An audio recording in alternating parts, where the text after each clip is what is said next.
الحمد للہ کفا وسلام علی عبادہ الذین اصطفی اما بعد۔ الحمدللہ صراط مستقیم کورس برائے مرد آج دوسرا سبق ہے۔ جیسے پہلے بھی کہا گیا تھا کہ ایک قرآن کی آیت اور اسی طرح ایک حدیث اور اسی طرح ایک عقیدہ اور ایک مسئلہ اور ایک سنت دعا، اللہ کے رسول صلی اللہ علیہ وسلم کی جو مسنون دعا ہے سنت، اس کا ذکر کیا جائے گا۔ تو آج دوسرا سبق ہے تسمیہ۔ تسمیہ کہتے ہیں بسم اللہ الرحمن الرحیم کو۔ اس کا ترجمہ ہے شروع اللہ کے نام سے جو بڑا مہربان نہایت رحم کرنے والا ہے۔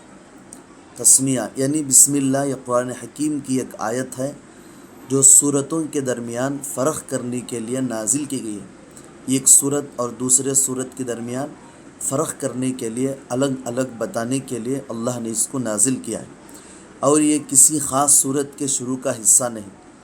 آیت یہ ایک ہی ہے، البتہ 114 صورتوں میں سے 113 صورتوں کے شروع میں صورتوں کے درمیان فاصلے کے لیے لکھی گئی ہے اور پڑھی جاتی ہے۔ ایک سورۃ البرات یعنی سورہ توبہ کے شروع میں بسم اللہ لکھی ہوئی نہیں ملتی۔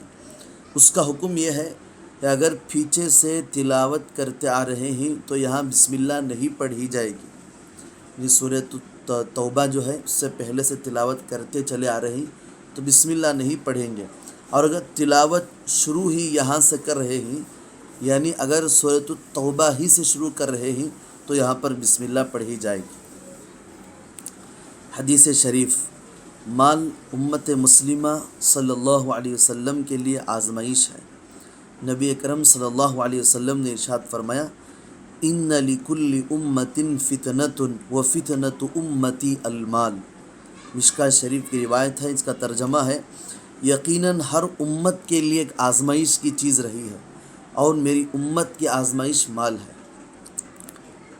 عقائد، تقدیس ذات و باری تعالیٰ، یعنی اللہ تعالیٰ جسم، اعضائے جسم، جیسے جسم ہے اس طرح جسم کے اعضاء ہیں، جیسے ہاتھ، چہرہ، پنڈلیاں، انگلیاں وغیرہ، اور اسی طرح لوازم جسم جیسے کھانے پینے، نیز اترنے چڑھنے اور دوڑنے وغیرہ سے بھی پاک و صاف ہیں۔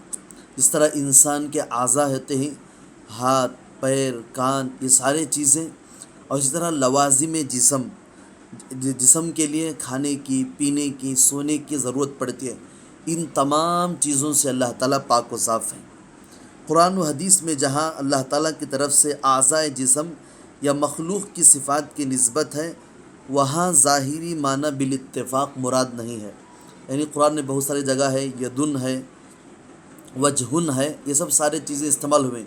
وجہن کا معنی چہرہ، تو یہاں پر حقیقی معنی چہرہ مراد نہیں ہے، اور یدن کا معنی ہاتھ ہے، اور یہاں پر ہاتھ مراد نہیں ہے بلکہ وہ اللہ تعالیٰ کے بعض صفات کی تعبیرات ہیں۔ پھر متقدمین کے نزدیک وہ صفات متشابہات میں سے ہیں، یعنی ان کے حقیقت اور مراد کو سوائے اللہ تعالیٰ کے کوئی نہیں جانتا۔ یہ جو وجہن ہے، یدن ہے، یہ قرآن پاک میں اللہ نے استعمال کیا ہے۔ یہ متشابہات وہ چیزیں ہیں جو اللہ کے علاوہ کسی کو اس کا علم نہیں ہے، تو یہ بھی اللہ کے علاوہ کوئی نہیں جانتے، جبکہ متاخرین کے نزدیک ان کی حقیقت و مراد درجہ ظن میں معلوم ہوتی ہے۔ جیسے ید اللہ سے مراد قدرت باری ہے، اور اترنے سے مراد رحمت کا اترنا ہے۔ تو اللہ تعالیٰ کے ذات کے بارے میں یہ عقیدہ رکھنا ضروری ہے کہ اللہ تعالیٰ جسم کے تمام اعضاء اور لوازم جسم، کھانے پینے، تمام چیزوں سے اللہ تعالیٰ پاک و صاف ہے۔ اب ہے مسائل و احکام۔ نجاست حکمیہ کی قسمیں، گزشتہ پہلے سبق کے اندر نجاست حقیقیہ کو بیان کیا گیا تھا، اس کے قسمیں اور اس کے احکام۔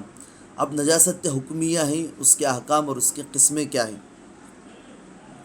نجاست حکمیہ کی 2 قسمیں، نمبر 1 حدث اصغر، نمبر 2 حدث اکبر۔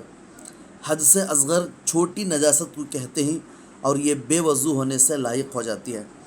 حدث اصغر کو دور کرنے کے 2 طریقے ہیں، نمبر 1 وضو کرنا، نمبر 2 اگر پانی استعمال کرنے پر قادر نہ ہو تو تیمم کرنا۔